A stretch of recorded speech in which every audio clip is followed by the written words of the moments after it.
আমাদেরকে যেন ওই যে ট্যাক্স ফ্রি গাড়ি চালাবো, ট্যাক্স ফ্রি গাড়ি কিনবো, এই জন্য যেন আল্লাহ আমাদেরকে সংসদে না নেয়। এবং আমরা বলে দিচ্ছি, হাদি ভাই বলে গেছিল না, বাকি সংসদ সদস্যের ঘুম হারাম করে দিবে। আগামী সংসদে যারা যাবে তারা যদি মনে করে থাকে সংসদ হচ্ছে একটা ব্যাড অফ রোজেস, ওখানে গিয়ে আরামে কাটাবে এবং ওই সংসদ সদস্যের এই পদটাকে এটাকে ক্যাপিটালাইজ করে তারা ব্যবসা করবে, তারা হচ্ছে জনগণের সাথে প্রতারণা করবে, তারা নতুন নতুন ঠিকাদারি লাইসেন্স করবে, নতুন নতুন ঠিকাদারি লাইসেন্স করে তারা বিদেশে পাচার করবে, ওই সব সংসদ সদস্যদের ঘুম হারাম করে দেবে ইনশাআল্লাহ।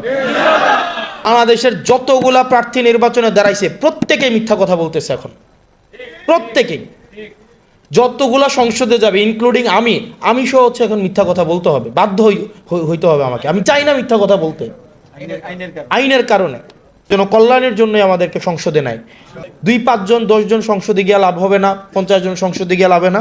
আমাদের সরকার গঠন করতে হবে, সংসদে এই বিষয়গুলো নিয়ে আমরা কথা বলবো, যে এই বিষয়গুলো নিয়ে ইনশাআল্লাহ আল্লাহ যদি রিজিকে রাখে, আল্লাহ যদি তৌফিক দেয়, এই যে বর্জুয়াদের যে আইন বানানো এবং হচ্ছে আমাদের যেই মিথ্যা কথা বলতে বাধ্য করা, অসৎ হইতে বাধ্য করা, এই জায়গাগুলোতে হচ্ছে আমরা যেন জনগণের কাছে যেন আমরা স্পষ্ট হইতে পারি, জনগণের কাছে যেন আমরা সৎ হইতে পারি।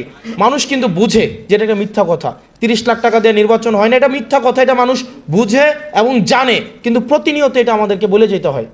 আপনাদেরকে প্রত্যেক দিন অন্তত 10 জন করে মানুষের কাছে যাইতে হবে এবং প্রতিনিয়ত নিজের অবস্থানকে সবার শেষেই ভাবতে হবে।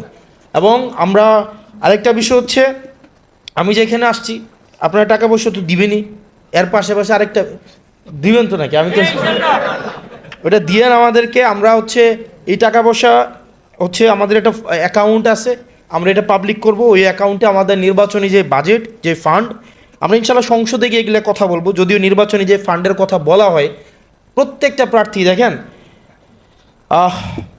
আমরা যে ফান্ড বলছি, বলেন তো নিজের বিবেকের কাছে এটা প্রশ্নবিদ্ধ হই না আমরা? এই ফান্ডে কি নির্বাচন হয় বা হবে? হবে বলেন?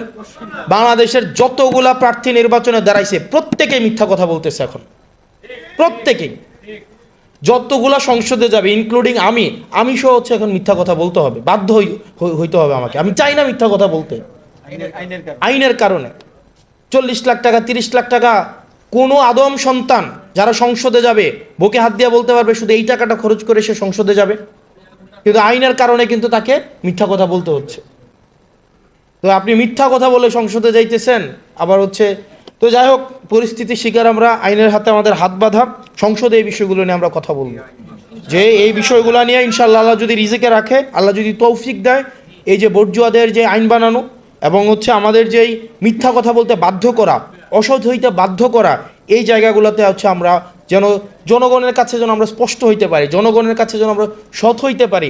মানুষ কিন্তু বুঝে যেটা একটা মিথ্যা কথা, 30 লাখ টাকা দিয়ে নির্বাচন হয় না, এটা মিথ্যা কথা, এটা মানুষ বুঝে এবং জানে, কিন্তু প্রতিনিয়ত এটা আমাদেরকে বলে যেতে হয়। তো যাই হোক, আপনারা যারা বুড়িচংয়ের আছেন, আমার আপনাদের নিশ্চয়ই দেবিদ্বার অনেক আত্মীয় স্বজন আছে, আপনাদের ব্যবসাপাতির সম্পর্ক আছে, আপনাদের শিক্ষা প্রতিষ্ঠানের সম্পর্ক আছে।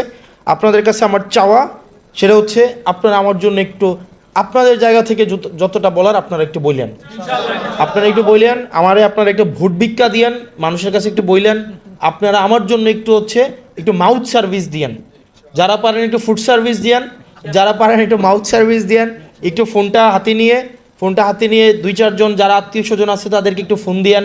যদি মনে হয় আমরা যোগ্য, যদি মনে হয় আমাদের দ্বারা সম্ভব, তাহলে আমাদেরকে যেন বিবেচনা করে এই আকুল আবেদনটা আপনারা জানেন। আমাদের ইনশাল্লাহ হাবুটের পক্ষে আমাদেরকে জয় হইতে হবে, আর টিম ওয়ার্ক হইতে হবে। 2-5 জন 10 জন সংসদে গিয়ে লাভ হবে না, 50 জন সংসদে গিয়ে লাভ হবে না। আমাদের সরকার গঠন করতে হবে। সেজন্য আমাদের বুড়িচং আসনে আপনারা মোবারক ভাইয়ের জন্য আপনাদের কাছে দোয়া চাই। মোবারক ভাইয়ের জন্য আপনারা পরিশ্রম করবেন, আমার জন্য আপনারা পরিশ্রম করেন, আপনাদের দোয়ায় আমাকে রাখেন। আল্লাহ যেন আমাদের সবাইকে কবুল করে এবং আল্লাহ যেন কল্যাণের জন্যই আমাদেরকে সংসদে নেয়। আমাদেরকে যেন ওই যে ট্যাক্স ফ্রি গাড়ি চালাবো, ট্যাক্স ফ্রি গাড়ি কিনবো, এই জন্য যেন আল্লাহ আমাদেরকে সংসদে না নেয়। এবং আমরা বলে দিচ্ছি, হাদি ভাই বলে গেছিল না, বাকি সংসদ সদস্যের ঘুম হারাম করে দিবে। আগামী সংসদে যারা যাবে তারা যদি মনে করে থাকে সংসদ হচ্ছে একটা ব্যাড অফ রোজেস, ওখানে গিয়ে আরামে কাটাবে এবং ওই সংসদ সদস্যের এই পদটাকে এটাকে ক্যাপিটালাইজ করে তারা ব্যবসা করবে, তারা হচ্ছে জনগণের সাথে প্রতারণা করবে, তারা নতুন নতুন ঠিকাদারি লাইসেন্স করবে, নতুন নতুন ঠিকাদারি লাইসেন্স করে তারা বিদেশে পাচার করবে, ওই সব সংসদ সদস্যদের ঘুম হারাম করে দেবে ইনশাআল্লাহ। আপনারা ভালো থাকবেন, সুস্থ থাকবেন, আমার জন্য দোয়া করবেন। আল্লাহ যেন আমাদের এই জোট ঐক্যবদ্ধ বাংলাদেশ যে 10 দলীয় জোট আছে সেই জোটকে যেন আল্লাহ কবুল করে নেয়, আমরা যেন সরকার গঠন করতে পারি। আসসালামু আলাইকুম ওয়া রাহমাতুল্লাহি ওয়া বারাকাতুহু।